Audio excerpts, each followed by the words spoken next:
Lincoln University in Jefferson City is facing possible layoffs. As ABC 17 News told you last week, Governor Nixon says he'll withhold $1 million in matching land grant state funding due to Missouri revenue growth concerns. We also recently reported only a quarter of LU students will graduate. As our guest for this week, Lincoln University President Dr. Kevin Rome tells our own Joey Parker it's a matter of perspective. I look at where we are, and it's true, we've had many positive things happen at Lincoln University, but our graduation rates have been pretty consistent over the years for many different reasons. You know, we tend to attract and recruit students who probably wouldn't be able to go to other institutions, and so what it takes for us to graduate students is a lot more effort and a lot more support than you would have at the University of Missouri or some other schools in the system. And so we pride ourselves in giving students an opportunity. And when you look at our enrollment, you're talking about a insignificant number of students. And when you look at the percentage, I think you said 7%, but I think it was maybe 50 students, maybe 100, I can't quite remember. But we were intentional about going after better prepared students. And one thing we did at Lincoln University this year is that we required students who didn't quite have the scores or the grades to come during the summer. And so we would not allow them to enroll in the spring. And so there were some students who chose not to come to Lincoln, but our commitment is to making sure that we provide students with the best support so that they can be successful. If we look at the practices that we've done in the past, if we continue to do those, we would probably get the same results. And so we looked at doing something different. We knew that it would impact our enrollment, but we think it's worth it because the students who remain are high quality students who will do well. And the enrollment right now is? Right now we're at 2,944 students. Do you know what the record high would be? I believe several years ago it may have been closer to 4,000. That was long before my time. I believe, and I don't know if that's quite true or not. Do you see those numbers bouncing back anytime soon? Oh, definitely. We have a plan to increase. We are rebranding the institution. We're looking at our marketing. We are looking, you know, we just built a new wellness center on campus, an 18,000 square foot facility with the city of Jefferson that we're excited about. So we're bringing amenities to campus that will attract students.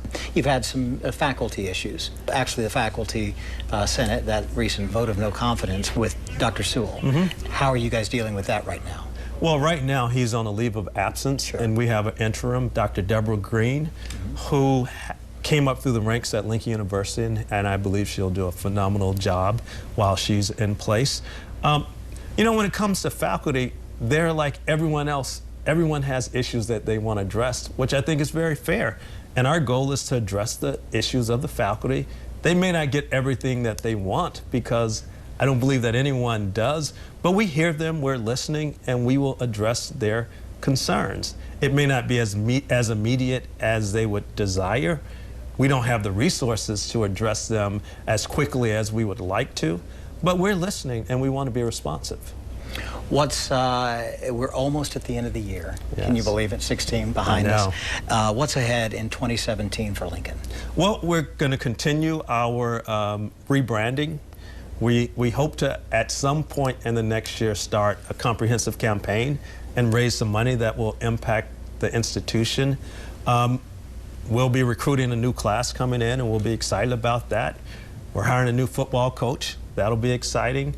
And we're hoping that our basketball team, our men's team, continues to do well, and our women's team is new. And, you know, we have great faculty, and we have a very diverse faculty, and we plan to maintain that. And you recently did, speaking of sports programs, you trimmed back baseball and tennis, I believe? Yes. Those were just not high-impact sports, or didn't attract enough students, do you think? Yeah, they didn't attract enough students. Plus, my philosophy is, if we're going to compete, let's be competitive.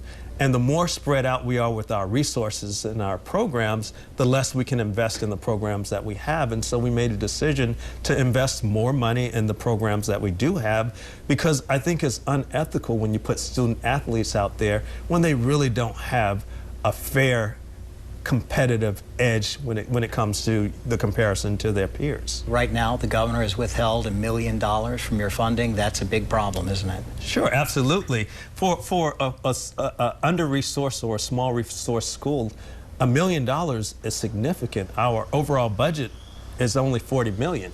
So you take away $1 million, and we get about $20 million approximately from the state.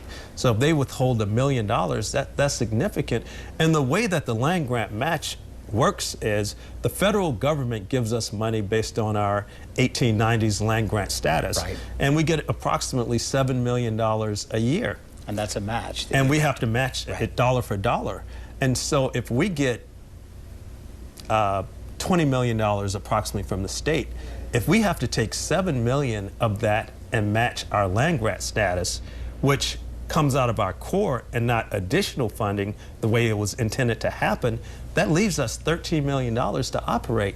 Now, you look at a school our size, that's not a lot of resources coming from the state, and we're hopeful that the state will rectify that and really provide us with the funding that we need to be successful. Dr. Kevin Rome, thank you very much for joining us. We appreciate it. All right.